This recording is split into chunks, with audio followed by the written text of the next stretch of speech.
Merci Bienvenue Lucas. parmi nous. Ouais, merci Lucas. Merci à l'association La 3 pour cette organisation, mais surtout cette réorganisation, puisque on devait évidemment initialement se voir en présentiel, mais voilà, c'est un plaisir. Donc, merci en tout cas pour la sollicitation. Effectivement, la question qu'on m'a posée, c'est effectivement envisager donc ces inégalités entre les élèves, mais à travers l'activité football, qui voilà, est une activité, quoi que l'on dise, hein, souvent décriée.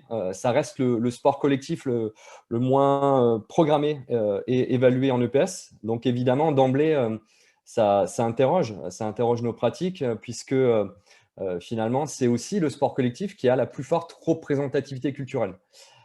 Donc par là, ce que je vais essayer de faire, alors évidemment à travers des propositions qui ne seront en rien des solutions, c'est justement en premier lieu se poser la question de la référence. Effectivement, de quelles pratiques sociales nous faisons référence, et partant, quelles propositions effectivement on peut faire en EPS à travers des formes de pratiques. Et ici, je vais prendre l'exemple d'un milieu difficile, enfin de plusieurs pardon, milieux difficiles en milieu urbain. Et évidemment, le poids du contexte, il est très important, puisque là aussi, mes propositions, évidemment, elles répondent d'abord, je dirais, à un contexte d'enseignement précis, à des besoins éducatifs identifiés, pour véritablement, donc peut-être envisager cette activité football comme un moyen pour répondre aux objectifs de l'EPS et notamment les faire apprendre. Parce qu'on verra ensemble que, évidemment, toute la difficulté, alors j'entendais juste un peu avant sur la présentation précédente, effectivement, quand on pense à cette activité football en EPS, toute la difficulté, c'est peut-être ce rapport à la règle, les représentations sociales des élèves, les inégalités et les disparités de niveau, notamment, et sur le plan de la motricité.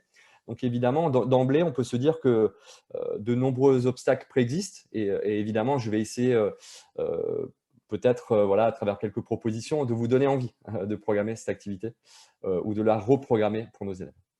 Alors, je vais commencer par quelques constats sur la question là, que j'ai choisi de poser pour ensuite faire des propositions très concrètes en EPS, autant dans un contexte collège que lycée. Alors, pourquoi des réticences à l'enseigner? Comme je le disais, hein, la pratique du football scolaire, en tout cas, elle s'inscrit d'abord, quoi que l'on dise, sur une réalité d'abord sociale plus vaste.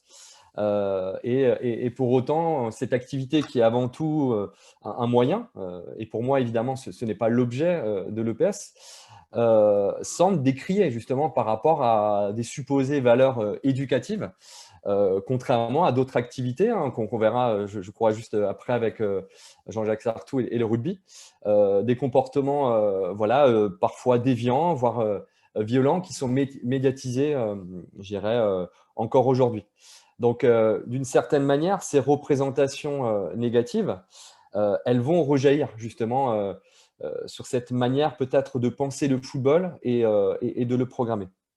Heu, Deuxième peut-être obstacle que je vois et évidemment par rapport aux inégalités et aux élèves, c'est alors comme je le vois ici ou je le montre ici à l'image, c'est, cette idée alors je vais prendre surtout l'exemple comme je disais d'un milieu difficile mais urbain, et là je repars, d'un ouvrage de Lepoutre, David Lepoutre qui a fait une thèse mais, à La Courneuve dans le 93 et justement c'était une étude intéressante, c'était une étude ethnographique donc il était vraiment, j'avais mis ça dans le contexte, alors il ne s'est pas intéressé évidemment qu'au football mais de manière globale, il y a effectivement ces représentations d'activités avec des élèves qui recherchent avant tout l'exploit individuel, voire l'humiliation de leur adversaire au détriment je dirais, d'une efficacité ou d'un sens collectif. Donc évidemment, pour moi, c'est un obstacle premier que je vais essayer de prendre en compte. Alors dépasser, je ne sais pas, mais en tout cas, cet aspect collectif, il me semble presque indispensable justement à privilégier pour nos élèves. Et on verra évidemment en termes d'apprentissage les incidences, tant sur le plan tactique que sur le plan aussi des apprentissages moteurs. Euh, Évidemment que alors il y a d'autres représentations, mais ce constat, en tout cas, il va me servir de point de départ pour peut-être mieux comprendre le comportement de nos élèves. Alors, parfois les garçons, parfois les élèves doués techniquement, Et ce qui est intéressant, c'est qu'aujourd'hui, alors les dernières enquêtes justement et les rapports de la FFF montrent qu'il y a une augmentation du nombre de licenciés aussi dans le football féminin. Donc, il y a aussi une redistribution un peu des rôles, des représentations autour des élèves seulement garçons qui seraient doués techniquement. Mais en tout cas, voilà, autour de ces inégalités, moi, le point de départ, ça va véritablement être ces représentations sociales, notamment chez nos garçons, qui, voilà, clairement nous mettent en difficulté peut-être pour construire une réelle progression sur le plan moteur pour nos élèves. Et par là, justement, ce premier obstacle, cet élève-là ou ces élèves hein, qui ne parviennent pas peut-être à jouer collectivement sans porter le ballon, cette culture individuelle, hein, évidemment, elle va rejaillir sur peut-être les autres élèves. Les élèves qui, eux, ne sont pas effectivement les joueurs dribbleurs qui prennent un peu le leadership, mais sont davantage ce qu'on appelle, hein, nous en EPS évidemment, des joueurs satellites, voire même invisibles. Alors, c'est le cas en football. Il me semble que c'est le cas dans de nombreux sports collectifs, hein, très souvent aussi en balle, hein, des élèves qui pourraient, alors principalement garçons, mais j'incite pas uniquement, qui pourraient davantage prendre part aux phases de jeu offensives et des filles qui voilà, resteraient en défense, un peu attentistes et satellites. Et évidemment que cette problématique en football, elle se pose et elle va nous questionner, nous, sur les formes de pratique. Puisque, voilà, moi même encore aujourd'hui, puisque là, j'enseigne maintenant en STAPS, même encore aujourd'hui, puisqu'on propose le football en première année, donc à un niveau de polyvalence, hein, on a les mêmes difficultés pour justement des joueurs totalement inactifs, voire même parfois résignés par rapport à cette activité football. Donc évidemment que cet engagement, il va poser problème. Maintenant, je vais même vraiment mettre une grande limite à mes propositions, c'est évidemment le temps. J'entendais aussi juste avant dans les remarques des collègues, là, c'est dans cette progressivité, évidemment, il y a un temps nécessaire pour progresser ce plan moteur. Donc, je ne sais pas des enseignants, notamment d'EPS, que je l'apprends. Mais pour autant, la difficulté, évidemment, c'est d'un point de vue sociologique, le fait que, à la naissance, évidemment, hein, dans leur socialisation familiale primaire, on a cette inégale répartition, avec encore aujourd'hui, hein, alors, bon, j'ai cité Catherine Nouveau, mais les dernières enquêtes le montrent aussi sur je dirais les motifs d'engagement des jeunes. On a encore des pratiques sportives très connotées, mais surtout segmentées à la naissance, entre les filles et les garçons.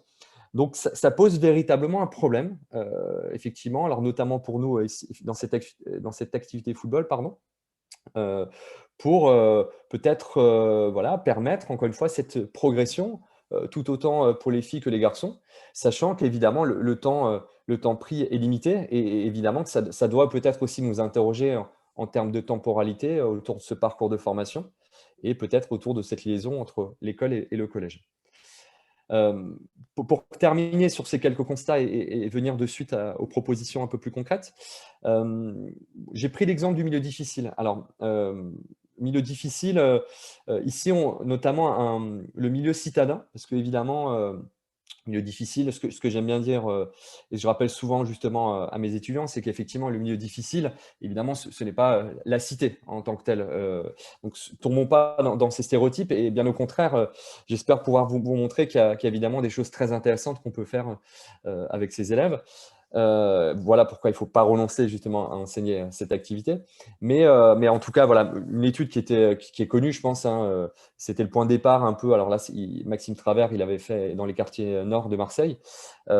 Évidemment que, je dirais, cette difficulté à enseigner le football, faire progresser nos élèves, et surtout faire progresser tous nos élèves, compte tenu de leurs inégalités de départ, je dirais, sur le niveau, leur motricité, leur rapport à la compétition, donc à l'activité football, leur représentation.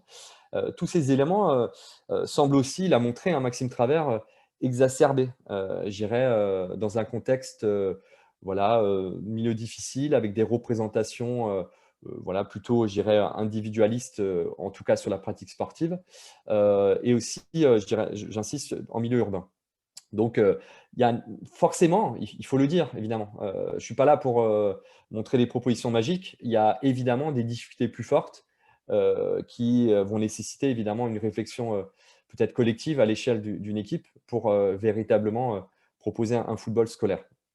Euh, Dernière chose, dernier point évidemment, il y a aussi, et ça dépasse l'enseignement du football, c'est toutes les études le montrent. Alors j'ai cité là, Monnier et Amadesco, mais les dernières enquêtes le montrent aussi. Il y a cette tendance, et pas qu'en EPS, hein, dans toutes les disciplines, à réduire évidemment nos exigences, les contenus enseignés. Il y a aussi cette idée évidemment qu'à partir du moment où nos élèves ont une problématique de rapport à la règle, eh ben, il y a cette idée effectivement qu'on va entrer plutôt par les savoir-faire sociaux et d'une certaine manière peut-être être moins ambitieux sur les apprentissages moteurs. Donc là aussi, cette tendance un peu à se surajuster aux caractéristiques des élèves, c'est un élément très important pour moi, pour ne pas perdre de vue toujours nos objectifs. Se dire qu'avant tout, le football va être intéressant pour moi parce que c'est un moyen pour développer la motricité de mes élèves. Et certes, le football est, pour moi, hein, alors peut-être je ne suis pas objectif, mais avec le volley, disons-le, une des activités les plus difficiles à enseigner sur le plan de la motricité, puisqu'évidemment, il y a ce double rôle, hein, des membres inférieurs, il y a cette obligation ou le fait qu'on ne puisse pas avoir un temps de préhension du ballon et ce temps pour prendre des informations, évidemment, comme au basket ou en balle. Donc, il y a quand même cette difficulté, évidemment, qui peut-être amène effectivement les enseignants encore voilà, soucieux de programmer cette activité à peut-être davantage, ouais, je dirais, entrer par ce rapport à la règle, les rôles sociaux, que véritablement cette progression motrice. Donc, les propositions que je vais faire maintenant, vous l'aurez compris, j'aurai à cœur de véritablement faire vivre d'abord cette expérience collective à mes élèves. Mais j'insiste, c'est bien par rapport aux éléments que je viens de présenter, par rapport à un contexte d'enseignement bien identifié. Donc pour moi, c'est un besoin éducatif, cette dimension collective, et on verra comment concrètement, évidemment, ça se formalise, puisqu'il ne s'agit pas de dire je vise le vivre ensemble. Ça n'a pas vraiment de sens pour moi, évidemment. Dans les propositions, vous l'aurez compris, deuxième axe, ça va être véritablement essayer d'être exigeant, allez, ambitieux sur les apprentissages moteurs, mais encore une fois, voilà, tout en étant lucide sur ces disparités de départ, ces inégalités de niveau, sur le rapport à la technique. J'ai parlé des filles et des garçons, mais pas seulement, hein, aussi sur les motifs d'engagement. Et enfin, pour tout de même mettre en relation des compétences méthodologiques et sociales, qui me semblent indispensables, hein, bien sûr, essayer de jouer sur cette notion de responsabilité, et voilà, qui est aussi constitutive, hein, pour moi, de cette progression des élèves. Alors, concrètement, après ces premiers constats, hein, alors j'essaie de poser des questions très simples pour vous montrer qu'évidemment, même en ayant expérimenté différentes choses, j'ai pas forcément voilà, toutes les solutions, bien évidemment. Mais voilà, ce qui va me guider, c'est véritablement dans ma proposition ou mes propositions plutôt, et j'ai peut-être fait une erreur dans le titre, j'aurais dû mettre un S en parenthèse sur les formes de pratique scolaire pour montrer qu'évidemment, il y en a pas une, évidemment, et vous l'aurez compris, encore cette idée d'adaptation. Cette forme de pratique scolaire, c'est avant tout aussi peut-être se servir, avoir comme point d'appui justement les compétences techniques de certains de mes joueurs pour les mettre véritablement au service de l'équipe, du collectif. Et pour moi, ça a été la première difficulté quand, comme beaucoup de jeunes collègues au départ, j'ai été voilà, muté en région parisienne et notamment dans le 93. Donc, plutôt que renoncer, puisque j'avais cette appétence pour peut-être cette activité, j'ai essayé justement voilà, de construire des dispositifs pour, comme vous voyez à l'image, ces élèves que j'avais là, mettre véritablement ces compétences techniques voilà, de manière positive. Donc, ce que je vais vous proposer, c'est comment concrètement on peut effectivement voilà, articuler certes les compétences motrices avec des compétences méthodologiques, jouer aussi sur la règle, en ne faisant pas forcément référence à l'activité football, et je dis bien le football par rapport au milieu fédéral, mais aussi peut-être se servir, entre guillemets, d'autres règles du jeu. Alors ici, la règle du futsal, mais la règle du futsal que j'expliquerai à travers les fautes collectives, c'est finalement une règle qui s'approche aussi du basket ou encore du hockey. Donc c'est finalement voilà, une agrégation de différentes règles qui est assez intéressante et qui, en tout cas sur les études que j'ai faites alors, à l'échelle de mon établissement et d'autres établissements, a eu un réel impact. Donc ça va être intéressant. Mais à chaque fois, j'ai montré des limites, autant sur les temps d'interaction des débats d'idées, notamment pour ces élèves qui ont parfois des difficultés à verbaliser aussi, je dirais, la solution. Donc là aussi, je vais amener une première règle. Sur la règle des fautes collectives, quand même, je me permets de le préciser ici, j'y reviendrai. C'est vraiment cette idée, je dirais, heu, d'amener mon élève, je dirais, dans son individualité, avoir une part de responsabilité collective. Se dire qu'à un moment donné, dans mon équipe, si moi je fais une faute, je vais avoir, une influence, une incidence sur le résultat de mon équipe. Donc cette notion un peu d'interdépendance collective, elle a été nécessaire pour moi, pour véritablement amener mes élèves à être moins dans la contestation, moins justement dans un, ouais, dans la contestation de la règle, voire de l'arbitre, et davantage se concentrer justement, sur le jeu, sur leur organisation collective et évidemment aussi sur, leur communication. 2e chose aussi, et là c'est important je pense, peut-être de le rappeler, j'entendais avant toujours sur la présentation précédente, évidemment des apprentissages importants sur l'organisation collective du jeu. Vous l'aurez compris, hein, cette entrée par le collectif. Mais pour autant et pour viser véritablement des apprentissages moteurs, on ne peut pas à un moment donné ne pas proposer des situations d'apprentissage évidemment. Et je vais faire, évidemment, des propositions, mais davantage par des situations de jeu réduit. Mon objectif premier, quel que soit le niveau des joueurs, c'est, leur permettre de manipuler le ballon le maximum de fois, justement dans une séance. Avoir un temps de pratique, un temps moteur où mon élève manipule le ballon, a le temps de le conserver, de le transmettre, de tirer au but. Remarque peut-être totalement anodine, mais encore une fois, je vous dis quand je questionne encore aujourd'hui, mes étudiants en L1 STAPS pourtant, plutôt sportifs normalement, hein, et ben, un élève qui n'est pas spécialiste, prioritairement les filles, alors c'est totalement informel, pas du tout scientifique, c'est ce que je vous dis, hein, et ben, la plupart n'ont jamais frappé au but en EPS. Lorsqu'ils ont, lorsqu'ils ont, bénéficié de la programmation du football. Donc là, très souvent maintenant, je renverse un peu la logique et j'entre plutôt par, justement des situations de finition devant le but pour simplement déjà, les engager, les impliquer et développer cette motricité-là, de la frappe de balle. Donc vous voyez que aussi, ces inégalités parfois, là en EPS par rapport au niveau, elles sont aussi liées à un moment donné sur, des motifs d'agir, leur motivation. Sur cette idée que l'élève, à partir du moment où il ne se sent pas concerné par effectivement le collectif ou le jeu, il va renoncer. Donc de fait, il va se mettre en marge et presque se résigner. Alors je ne vais pas rentrer sur les théories de la résignation apprise, mais vous aurez compris un peu l'idée. Donc, vraiment dans cette idée, je propose systématiquement donc ces situations d'apprentissage de jeu réduit. Alors évidemment toujours avec, un rapport de force, différentes cibles, la possibilité, je le répète, quel que soit mon niveau justement, de pouvoir positivement donc justement intervenir, et pouvoir conserver le ballon. Donc on verra qu'il y a différentes règles assez simples à mettre en place, comme la défense en 1 contre 1, des règles aussi qui permettent à l'élève justement de prendre ce temps d'information. Et il y a véritablement, des résultats ensuite, possibles en termes de réinvestissement, mais je répète, tout en étant, lucide, hein, sur le temps nécessaire évidemment, sur la répétition nécessaire pour que l'élève puisse progresser. Donc, ce que je vais vous proposer, pardon, par la suite, donc c'est, vraiment une forme de pratique où il y a cette interdépendance collective, autant entre les joueurs au sein de l'équipe que, entre les joueurs et les rôles sociaux. Donc c'est une proposition que j'avais faite, mais en référence justement au modèle du futsal, qui pour moi est une activité justement intéressante. Le futsal en plein développement justement, chez nos élèves, alors et pas uniquement en milieu urbain. C'est justement une pratique de référence qui, nous permet, de par autant justement, alors les caractéristiques, du jeu, le matériel, le ballon et certaines règles justement de faciliter, je dirais, l'engagement, des élèves et je l'expliquerai plus précisément ensuite. Alors pourquoi justement, pour faire cette transition, choisir le modèle du futsal comme référence? Alors j'insiste de suite, alors c'était une proposition que j'avais faite, récemment dans la revue EPS.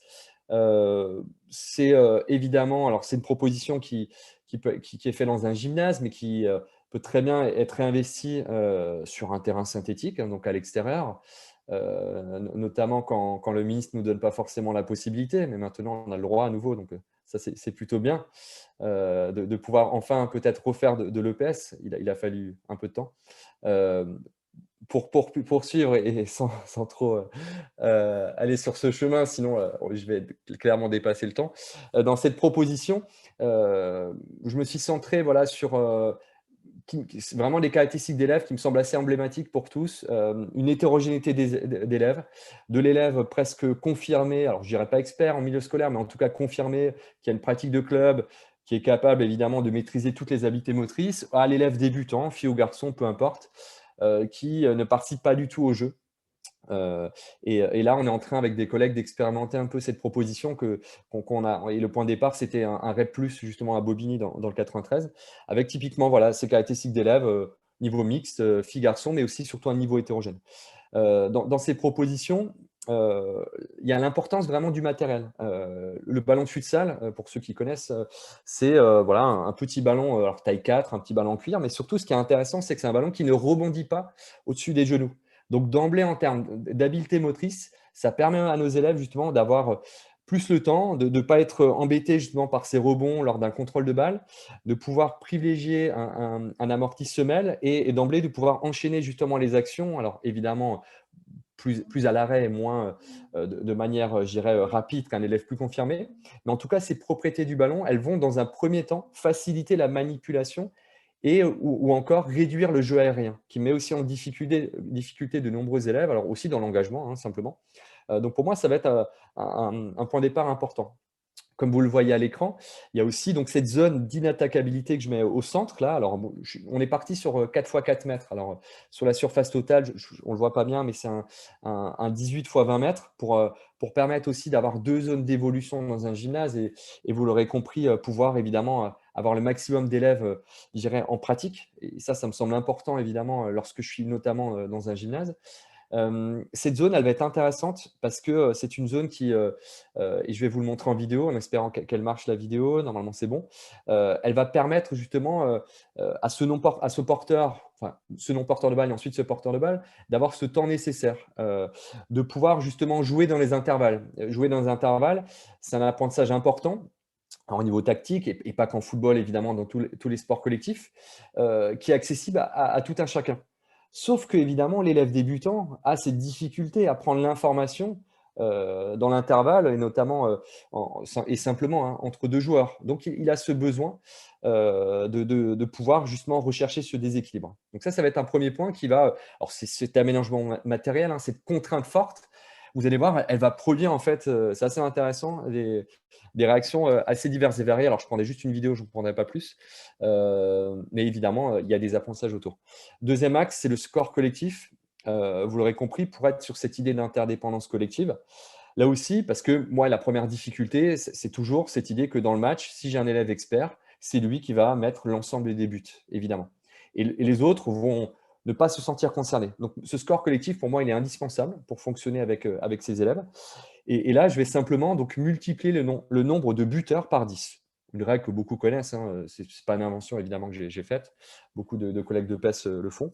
Et dans cette idée, justement, c'était pour privilégier le nombre de marqueurs. Alors, on pourrait aussi jouer sur le nombre de tireurs, hein, autre évidemment indicateur intéressant. Là, pour l'instant, je fais simple et essayer de limiter. Ça n'interdit pas, évidemment. Il y a d'autres règles du jeu à mettre en place, mais dans la situation de référence déjà, limiter, je dirais, les comportements individualistes de nos élèves. Alors, tout de suite en vidéo, alors je ne sais pas si ça va marcher. Pour contextualiser un peu, donc c'est un contexte REC+, là, bon, c'est à Bobigny, mais peu importe finalement le lieu, mais c'est voilà, milieu urbain, classe mixte, filles-garçons. Point de départ de cette séquence du collègue, c'est que les filles ne fonctionnent pas du tout avec les garçons, hein, c'est vraiment la mixité côte à côte. Les garçons-filles ne se croisent jamais. Donc, on a fait le pari de faire des équipes mixtes, hein, 4 contre 4. On a aussi évidemment des disparités de niveau, même entre les garçons. Et j'ai juste pris une séquence voilà, au milieu de la séquence. Donc là, c'était une séquence de 8 leçons. On est à la leçon 4, donc on est en plein milieu de la séquence. Donc, point de départ, je vous disais, les élèves, les filles-garçons ne fonctionnent pas ensemble. Donc là, on ne parle même pas d'apprentissage.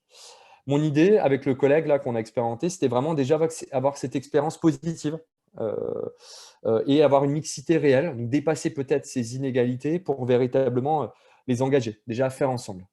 avant d'aller sur, évidemment, des acquisitions motrices plus importantes. Donc, bon, la zone ici au centre, interdite, vous allez avoir différents enchaînements d'actions. Le garçon, évidemment, qui choisit prend le tir. Et ensuite, l'action va se poursuivre. Ce qui va être intéressant, c'est notamment la fin de la vidéo. Donc, je vous laisse regarder. Donc là, typiquement, un garçon dribbleur, hein, la fille qui se retrouve un peu malgré elle, en plein centre. Le garçon a compris la règle du jeu et elle tente le tir. Regardez la fin. Et là, alors, c'est ce que je dis souvent, c'est des petites victoires, hein. Ça paraît comme ça, pas grand-chose, mais simplement le fait qu'à un moment donné, l'élève évidemment ici là, peut-être plus doué techniquement là, ici là, sur l'habileté motrice, hein, il maîtrise bien le dribble. Là, cette règle du jeu va faire qu'à un moment donné, la fille, elle ose prendre le tir. Et surtout, dans le collectif, là, elle a un rôle. Elle est surprise, évidemment. C'est la première fois qu'elle tire au but et qu'elle marque. Donc pour moi, ça a vraiment été, avec le collègue, hein, ça a été un point de départ, donc cette expérience positive, pour véritablement chercher à les impliquer par la suite. Et donc pour moi, c'est intéressant. Et on a pu partir de cet élément pour évidemment développer différentes situations de jeu réduit et montrer que, évidemment, les filles et les garçons, quel que soit leur niveau, peuvent à un moment donné participer au collectif et même y participer activement. Alors, justement, sur ces situations de jeu réduit, je vous disais qu'il me semble indispensable. Euh, Là, je vais prendre le parti inverse. Je vais prendre justement l'exemple. Alors, c'était mon ancien établissement, alors c'était mon collègue là. Euh, on avait l'inverse en fait. On avait, c'était en lycée professionnel, hein, toujours milieu difficile. On avait une autre difficulté, c'est que nos élèves étaient plutôt, dans l'ensemble, doués techniquement. Par contre, refusaient vraiment justement de dépasser ce côté humiliation, hein. Évidemment, ils préféraient le fameux petit pont presque au but marqué. Donc là, vous voyez tout le poids évidemment des représentations et on a cherché justement avec ces situations de jeu réduit, alors là aussi rien de bien inventif, hein, le 3 contre 1, fixer et passer à la périphérie, passer par des portes, vous verrez dans l'aménagement, pour justement chercher, ce que je disais au point de départ, hein, à profiter de leurs compétences techniques, mais les mettre au service du collectif et notamment ici sur des apprentissages tactiques. Je laisse voir leur niveau qui n'a rien à voir évidemment avec les précédents. Donc là, typiquement, hein, les élèves, ils maîtrisent l'ensemble des habiletés techniques. Ok. Sauf qu'à un moment donné, là, l'élève bleu, je vais revenir, euh, hop, un peu vite là. L'élève bleu ici, plutôt qu'à un moment donné chercher justement le duel, il va comprendre effectivement que l'espace se referme et qu'il est évidemment plus intéressant de chercher à fixer pour passer à la périphérie et permettre éventuellement à son camarade de passer en zone 2, puisqu'il y avait 3 zones. Donc là, vous voyez que c'est un autre point de départ, un autre constat sur cette fois-ci des élèves doués techniquement. On pourrait se dire, bah, quel est l'intérêt finalement de programmer du football pour ces élèves? Parce qu'en termes de motricité, finalement, il y a peu d'intérêt. Et bien là, on a fait plutôt le parti pris, voilà, de développer cet apprentissage tactique, donc toujours l'entrée collective, mais encore une fois, de mettre la technique au service du collectif. Je ne vais pas plus loin, puisqu'évidemment, il faut que j'avance un peu là, sur cette idée. Mais vous voyez, deux contextes un peu différents qui, pour moi, sont assez emblématiques, soit du milieu difficile, soit de l'enseignement du football. Deuxième élément, là, parce que je vois que le temps avance, sur le débat d'idées. Alors, moi, je l'ai pas mal expérimenté et j'aimerais aussi montrer des limites, puisqu'évidemment, il ne suffit pas de mettre nos élèves en interaction, je dirais, pour que tout fonctionne et que l'interaction soit au service de l'apprentissage moteur, ce qu'on peut voir aussi même lorsqu'on est formateur, évidemment, dans les copies. Là, l'idée pour que ça soit intéressant, c'est vraiment du sens. Et on a fait des entretiens avec nos élèves et ils nous ont montré le sens qu'ils donnaient à ça. C'est que véritablement, le débat d'idées, il a du sens si à un moment donné, on l'envisage à travers justement une alternance entre un temps de pratique, un temps non moteur et à nouveau un temps de pratique. Évidemment, il y a une cohérence. C'est ce qu'on a montré donc, avec les collègues, là, certains articles, c'est qu'à un moment donné, si on considère le temps de débat d'idées simplement à la fin d'un match, et ensuite il n'y a pas de temps d'engagement à nouveau, l'élève ne perçoit pas le sens.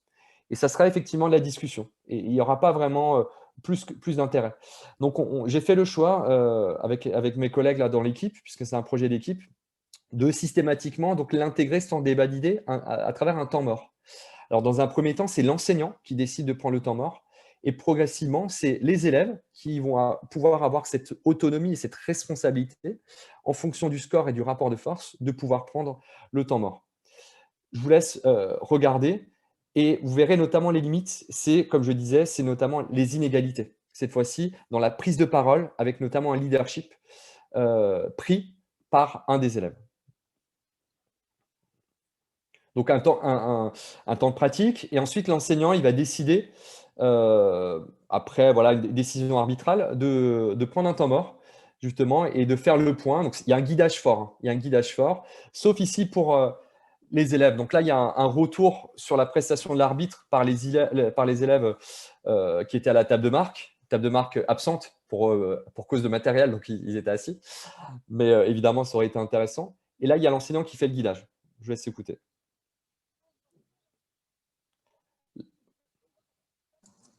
Alors, on n'a pas le son. Ah, pardon. Alors, pas très grave. Alors, je vous détaille, mais je pense que vous voyez à l'image, l'élève avec le maillot rouge là, il va prendre le leadership en fait des échanges. Et vous voyez que finalement, on se disait que là, ce temps de débat d'idées, il est intéressant, il permet à tous les élèves de progresser. Et ben finalement, c'est ce qu'on a montré avec la collègue récemment, notamment en milieu difficile, on a des inégalités d'accès justement au savoir. Principalement puisque prioritairement, c'est l'élève leader ou l'élève spécialiste de l'activité qui prend les paroles. Et là aussi, ça demande en fait trois choses. C'est ce qu'on a essayé de développer très concrètement dans ces temps de débat d'idées. Déjà, c'est la durée des échanges, ne jamais dépasser 2 minutes pour justement avoir un temps d'échange efficace.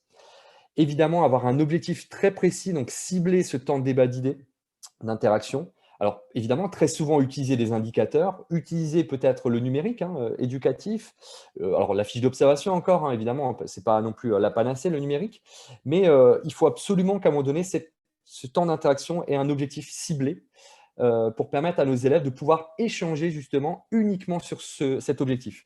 Sinon, et on l'a montré, en fait, ils se sentent seulement sur la règle, seulement sur ah bah, l'arbitre, il n'a pas sifflé, il y a faute, etc. Donc moi, ce n'est pas ce qui m'intéresse. Sauf que, évidemment, c'est ce qu'on a observé dans un premier temps. Et progressivement, mais je ne vais pas rentrer dans les détails, nos élèves ils sont allés sur les solutions. Et ça, c'était intéressant. Alors évidemment, avec leurs mots utilisés. Et enfin, troisième point, c'est, vous l'avez vu, c'est le guidage de l'enseignant. On a montré que dans un premier temps, le guidage, il est obligatoire pour ces élèves pour que ça fonctionne. Donc, ils ont besoin d'avoir cette routine, savoir exactement que lors de ce temps d'échange, justement, ils doivent interagir avec un objectif ciblé des indicateurs. Et là, évidemment, on aurait pu se servir des autres élèves sur les rôles sociaux. Et là, il y a un intérêt. Quand on a ces 3 points, il y a un intérêt. Sinon, c'est ce qu'on appelle une implication différentielle. Donc, en fait, l'élève, en fonction de son niveau, de son leadership dans la classe, il ne s'intègre pas forcément à ce temps d'interaction et à ses savoirs. Et donc, pour terminer, alors j'ai dépassé 2 minutes, je m'en excuse. Pour terminer, donc vous l'aurez compris, hein, mon idée, évidemment, c'est oser pour ne pas renoncer, mais oser autant pour l'enseignant, programmer l'activité football et j'espère, alors en 30 minutes, très difficile, mais d'avoir, donné quelques éléments pour, vous donner envie de le programmer. Mais aussi les élèves. Vous aurez compris qu'à un moment donné, l'expérience positive, là, cette fille qui marque un but là, là, c'est pour moi une expérience marquante. Là, il y a quelque chose qui va permettre un levier qui va lui permettre peut-être de se dire: «Tiens, peut-être que je vais pouvoir participer davantage, à travers cette forme de pratique». Donc moi, ce que je vous ai proposé, alors c'est une approche culturaliste, puisque bon, point de départ, ça reste l'activité football, mais vous l'aurez compris que pour moi, la référence, c'est pas nécessairement le football justement médiatisé là, chez nos élèves, mais aussi parfois voilà, user d'autres activités comme le futsal, lorsqu'évidemment il y a un intérêt pour l'apprentissage moteur et méthodologique de nos élèves. Mais évidemment, une approche qui me semble importante pour toutes et tous, pour justement ne pas laisser de côté là, nos filles dans ces formes de pratique. Donc merci alors pour votre écoute plutôt et éventuellement pour vos futures questions. Merci encore à l'association pour l'énorme travail d'organisation. Voilà, merci. Merci beaucoup Guillaume pour cette présentation qui, une nouvelle fois, était très intéressante. Donc maintenant, on va inviter les participants à poser leurs questions s'ils le souhaitent, donc soit via le chat, soit en levant la main. Euh,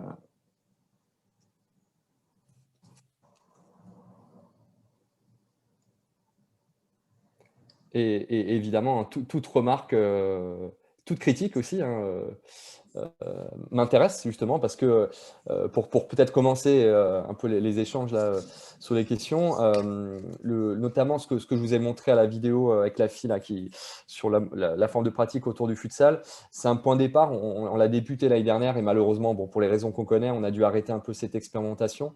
Ça mérite encore un gros travail et on est déjà en train de réfléchir avec le collègue là, qui est en établissement sur une évolution justement de ce dispositif.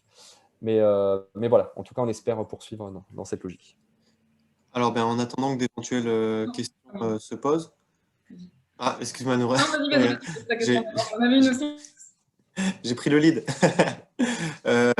Du coup, j'en avais une justement sur ce cas de cette jeune fille qui tire au but pour la première fois. Dans quelle mesure ces expériences marquantes, du coup, qui sur un moment mettent la lumière sur un élève qui, a priori, sans les variables didactiques mises en place, ne se serait pas retrouvé dans cette situation de mise en valeur, quel est l'impact sur la suite du cycle pour ces élèves et sur leurs apprentissages donc. Ouais. Le point de départ, même avant de parler d'apprentissage, effectivement, c'est accepter déjà, accepter de faire ensemble. C'est pour ça que pour moi, vraiment cette finalité-là autour d'un vivre ensemble, déjà, en tout cas dans ce contexte, Lucas, là, par rapport à ta question, c'est déjà pour eux accepter de faire ensemble. Et on voit, comme tu le dis, que sans cette variable, elle n'aurait jamais eu la possibilité. Donc déjà, ce qui a permis par la suite, alors je dis bien, c'est les premiers résultats, hein, et c'est pas du tout un niveau de recherche, voilà, pour qu'on soit clair, hein, donc c'est un peu de l'ordre de l'expérientiel. Le point de départ, c'est que ça a déjà permis par la suite, voilà, de pouvoir avoir une mixité vraiment réelle au service justement de leurs apprentissages. Ça, c'était le point de départ. Deuxième point de départ, effectivement, c'est permettre à cet élève de s'engager réellement et davantage dans des situations de jeu réduit. Alors, c'est 7 élèves, mais finalement, c'était l'ensemble des élèves hein, et débutants, donc pas forcément filles et garçons. Ça a permis ensuite justement qu'ils puissent collectivement déjà s'engager dans les différentes habiletés, alors dans des situations autour voilà, d'une conservation collective, une progression, par rapport à l'exemple que j'ai montré avec les différentes zones, une progression vers la cible, puisque vous avez compris que moi, ce qui m'intéresse aussi justement, c'est cette finition aussi pour les élèves. Et c'est une habileté souvent, alors ça a été mon cas, que j'appréhendais finalement peu l'habileté au tir et que je fais beaucoup plus, justement, et presque prioritairement pour nos élèves. Donc, ça a vraiment été presque un déclencheur, vraiment un déclencheur. Ça marche, merci. Alors du coup, dans l'ordre pour les questions, il y a Alain Lemoine qui demandait la parole.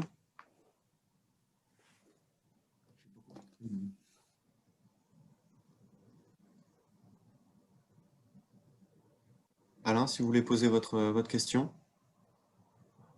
Excusez-moi, je n'avais pas activé le micro. Allez-y, je vous en prie. Voilà, bonjour Guillaume. Oui, c'est un mélange de réflexion et peut-être une question. Donc, comme toi, moi j'ai passé 40 ans en zone sensible. Hein. Donc, ces problèmes et je pratiquais très peu le football au départ, comme tous les collègues, pour les raisons que tu as avancées sur la réticence parce que les élèves que j'avais sous ma responsabilité en faisaient déjà énormément dans les clubs, etc. Donc, ça nous semblait beaucoup plus intéressant de leur faire pratiquer autre chose que le football. Et puis, les années passant, on a réintroduit l'activité football dans les programmations. Et donc, j'ai eu une section sportive, j'étais en club, plutôt un spécialiste du football. Il y a une question là sur le chat qui me semble intéressante, que j'ai entendue des centaines de fois, mais ce n'est pas du football, monsieur. Oui. Voilà, donc ça me fait réfléchir finalement à la nécessité pour enseigner le football, je veux dire, je vais enfoncer une porte ouverte, de connaître l'activité, parce que je me suis rendu compte, en observant, en passant sur les installations, que parfois des collègues, en voulant bien faire, décortiquaient tellement, bricolaient tellement, mettaient tellement de contraintes, que oui, en effet, c'était plus du football, quoi. Ça partait d'un bon sentiment de vouloir peut-être justement, en entravant, en mettant des zones, etc., permettre à chacun de pouvoir rentrer dans l'activité, mais ça enlevait beaucoup de sens. Et comme tu l'as montré sur ta vidéo, moi j'étais finalement sur la fin de ma carrière, un adepte des zones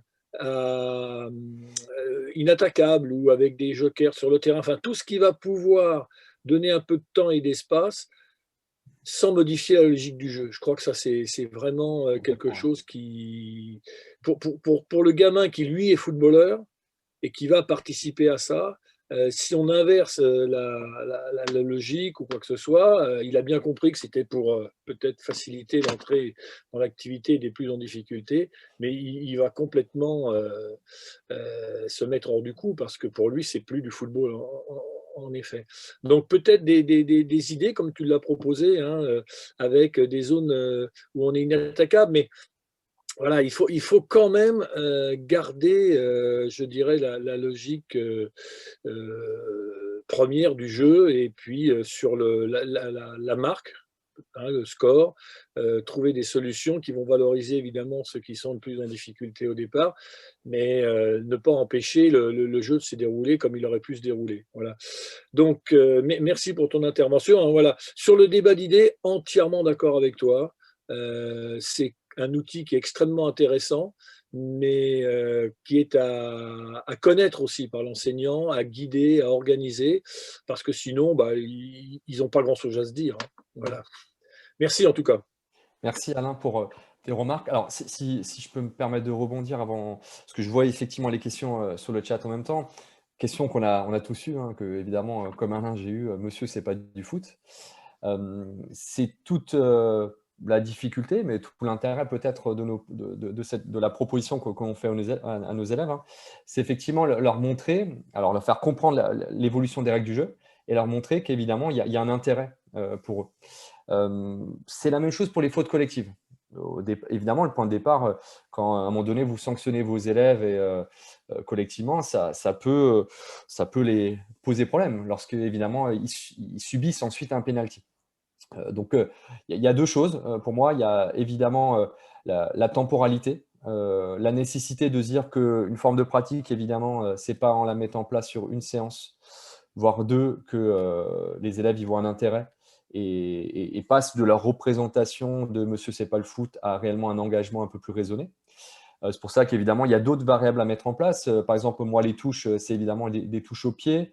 Au sol, pour là aussi toujours, j'essaie de leur montrer que l'idée, c'est favoriser le maximum de temps de jeu, justement, qu'ils soient en pratique. Et ça, justement, ils apprécient évidemment être en pratique. Comme l'a précisé Alain, je suis effectivement pas mal sur ces zones, mais pas dans une multiplication de zones, parce que au-delà de l'usine à gaz pour l'enseignant, effectivement, très souvent, ça produit l'effet inverse chez nos élèves. Et alors certes, les experts, hein, mais aussi même les débutants. Donc, peut-être voilà, la tendance pour moi maintenant, c'est davantage une simplification dans les variables didactiques. Et c'est pour ça que ces situations de jeu réduit, pour moi, elles sont indispensables. Évidemment, alors je ne vais pas jouer sur toutes les variables, mais vous connaissez, on peut jouer sur le nombre de cibles, sur les zones inattaquables ou non, le nombre de joueurs, etc. Et c'est intéressant. Et là, ça fonctionne plutôt bien. Donc ça, c'est vraiment un premier point. Sur toujours, monsieur, c'est pas du foot. Il y a donc, je disais, cette temporalité. Et après, évidemment, on en parle, ou je n'ai peut-être pas parlé suffisamment, c'est la relation, hein, entre l'enseignant et les élèves. C'est aussi cette idée d'avoir un projet commun, un projet d'équipe, qui a fait qu'à un moment donné, tous nos élèves, et ça se construit dans le temps, ils savaient très bien que lorsque, par exemple, ils étaient en première bac pro, ils avaient une séquence de football, mais qu'il y avait cette forme de pratique avec un tel qui était similaire avec l'autre et qu'en plus, il y avait une correspondance avec une AS futsal dans l'établissement. Et finalement, on a réussi, mais je dis bien très progressivement, hein, ce n'était pas en un an ou deux, c'était plutôt à partir de la troisième, voire quatrième année, d'avoir des élèves finalement qui presque avaient plus d'appétence pour le futsal que le football en tant que tel, donc ils voyaient un intérêt. Et donc finalement, quand on faisait ce parallèle entre l'AS futsal et donc les règles de l'UNSS, hein, très intéressantes justement, et cette programmation en EPS, on avait réussi Alors, pas avec tous, hein, ce serait mentir de dire ça, mais globalement, on avait réussi à dépasser ces représentations. Donc, il faut les accepter, ces remarques, dans un premier temps. Merci beaucoup pour cette question et ces réponses. Alors, j'imagine que les questions d'Adèle et de Cédric dans le chat ont du coup trouvé un écho dans cette réponse. Ouais, alors par contre, Lucas, pardon, je me permets, hein, parce qu'effectivement, Oui. on peut voir comme toi en parallèle Adèle qui pose une question quand même précise effectivement sur cette adaptation des règles, comment l'enseignant a-t-il géré ses réactions. Là, effectivement, c'est encore une fois cette nécessité de montrer que l'élève, voilà, il doit dépasser voilà, cette réaction parfois individuelle. Et c'est pour ça qu'on pourrait avoir d'autres règles du jeu. Et ce n'est pas moi qui ai mis en place. Donc j'ai un collègue là sur l'académie, Loïc Lemeur, que certains connaissent. Donc lui, il met en place le contest en milieu difficile. Alors lui, c'est en handball, mais c'est un parallèle qu'on peut faire partout, hein, pour tous les sports co. Et le contest, c'est intéressant aussi parce que c'est aussi, et Alain le disait, sur l'aspect technique, pour moi, il ne faut pas faire preuve de démagogie effectivement sur l'aspect technique. Il ne faut pas interdire à l'élève évidemment de pouvoir participer à cette réussite. C'est pour ça que je fais le score collectif. Mais là, pour le contest, par rapport à la question d'Adèle, par exemple, le contest, c'est intéressant puisqu'on donne la possibilité, l'autorisation à l'élève, par exemple, de contester la décision de l'arbitre une seule fois. Et moi, j'ai développé ça justement, pareil, sur cette forme de pratique en football. Ce qui est intéressant, c'est que l'élève, donc, il a le droit de contester une seule fois la décision. Alors, des co-arbitres, je ne mets jamais un seul arbitre pour voilà, ne pas les mettre en situation de vulnérabilité. Il a le droit de contester, éventuellement. Alors, si on a un peu d'outils, un peu de matériel, on peut avoir, alors, je suis un peu dans la culture actuelle, donc ils ont le droit justement, puisque la séquence est filmée, de faire appel à la VAR, donc ils aiment bien, avec toutes les limites, même à haut niveau que ça amène la VAR, donc ils ont le droit de faire rapidement un retour vidéo. Et à ce moment-là, si leur contestation est juste et pertinente, ils peuvent bénéficier alors, de l'action positive s'il y a eu un but, la non-comptabilisation de la faute collective s'ils ont raison. Par contre, si l'élève se trompe lorsqu'il fait le choix de la contestation, alors il perd le bénéfice de pouvoir contester pendant le match et ça redevient à nouveau une faute collective. Donc vous voyez que ce qui est intéressant, je trouve, et c'est avec ces élèves, ça fonctionne bien, c'est qu'on ne leur interdit pas tout. On leur montre que certaines règles sont intéressantes par rapport justement au jeu, au temps de jeu. Et à l'inverse, on leur donne ces possibilités, ils aiment bien en fait finalement être responsabilisés. Et encore une fois, voilà, c'est un peu dans leur culture jeune, cette histoire de VAR dans leur représentation. Mais par contre, encore une fois, voilà, tu as choisi de contester, tu as pris la responsabilité, plutôt par rapport à un capitaine, hein. On ne donne pas cette responsabilité à toute l'équipe, sinon évidemment, ça se transforme comme ce qu'on peut voir malheureusement à haut niveau. Donc juste un capitaine qui peut contester, et voilà, soit il perd, soit il garde le bénéfice de cette contestation. Ça marche, merci. On avait une question de Pascal Delas. Oui, pardon. Oui, je suis à l'écran. Enfin, pardon, je parle. Oui, Guillaume, bonjour. Personnellement, je suis très attaché au projet éducatif. Et là, évidemment, je suis un peu frustré parce que la classe ne concerne qu'un. Et puis, si tant est que la chose soit posée, est-ce que c'est transférable, tel que tu l'as posé, entre filles et garçons, dont on sait que le principal handicap, c'est la différence de niveau. Et puis, en question complémentaire, moi, j'ai remarqué, avec un peu d'expérience, que plus on engageait les élèves dans la maîtrise de la technique, et moins on favorisait malheureusement les interactions au sein du jeu. Tout simplement parce que celui qui a le pouvoir de la technique, il a le pouvoir sur le jeu, et donc il a le pouvoir sur les autres. Et quelque part, on va à l'encontre un peu de ce projet éducatif qui relève du partage, de l'égalité et des égalités entre filles et garçons. Alors, c'est un effet d'affichage, Pascal, parce que c'était deux contextes différents. La deuxième séquence où les élèves ils interagissent à travers un débat d'idées, c'était un contexte où il n'y avait que des garçons en fait dans la classe. Donc, c'est un lycée professionnel industriel. Donc, c'était pas un temps de débat d'idées entre des garçons et des filles. Donc, évidemment que si j'avais effectivement utilisé, c'est peut-être mon erreur d'avoir, mais je voulais montrer en fait deux contextes un peu emblématiques, là, deux vidéos emblématiques. Mais évidemment que dans ce temps d'interaction, j'aurais fait interagir les filles et les garçons, puisque à un moment donné, comme tu le dis, si je veux les impliquer autour d'un projet éducatif, les amener à faire ensemble autour d'un projet voilà, tactique, un projet collectif et tactique de jeu, évidemment qu'il y a cette idée de les faire interagir. Par contre, sur ta deuxième question, elle me semble vraiment effectivement très importante et pertinente. C'est effectivement toute la difficulté, et c'est ce que j'ai dit, mais rapidement sur la fin, de ne pas, enfin, d'être attentif à ce leadership pris alors, par le garçon. Toutes les études le montrent sur les temps d'interaction. Mais en plus, comme tu l'as dit, sur l'élève qui maîtrise la technique, l'élève un peu voilà, compétent, confirmé dans l'activité. Donc, dans ce cadre-là, voilà pourquoi j'avais donné ces 3 points très importants là, sur les indicateurs, le ciblage, l'objectif et le temps court. On pourrait aussi rajouter aussi cette nécessité, lorsque l'enseignant guide ces interactions, de pouvoir justement laisser un temps de parole à chaque élève pour que véritablement chacun participe à cette, je dirais, co-construction là de la réponse ou de la tactique, en tout cas, comme tu dis, du projet éducatif. Voilà. Je ne sais pas si j'ai répondu clairement à ta question. Non, enfin, quelque part, enfin, évidemment, chacun a ses expériences qui lui sont propres. Et dans l'intervention que j'aurais dû faire, mais que Fabien a faite à ma place, je me posais une question. C'est-à-dire que quand on traite d'égalité, filles-garçons ou entre élèves de niveaux différents d'ailleurs, moi j'aime bien me poser la question, mais l'EPS c'est quoi? C'est l'EPS, enfin l'éducation physique sportive ou l'éducation physique scolaire? Parce qu'en fonction de la réponse à laquelle on donne à cette question, forcément, on n'a pas les mêmes orientations. Mais voilà, donc on a des expériences différentes, on a des problématiques différentes. Je pense qu'elles sont complémentaires. C'est extrêmement difficile, en fait, de jouer sur ce thème de l'égalité. Alors, moi, c'est clair. Alors, la prise de contact est avec Lucas notamment. Effectivement, quand il m'a demandé interroger les inégalités en football, vaste programme, et quand j'ai su que j'avais 30 minutes, je me suis dit que ça allait être impossible. Maintenant, de toute façon, c'est évidemment une question plus que d'actualité. Cette EP sportive, cette nécessité peut-être, comme tu le dis, soit de s'en détacher pour véritablement être sur une éducation physique scolaire et sortir effectivement de cette référence voilà, à une culture sportive. Maintenant, tu l'as précisé aussi, il y a toutes ces difficultés du sens donné justement à l'activité pour nos élèves et pour leur engagement. Voilà pourquoi moi je suis dans cette idée d'avoir certes le point de départ culturalisme, mais comme toi vraiment cette dimension scolaire.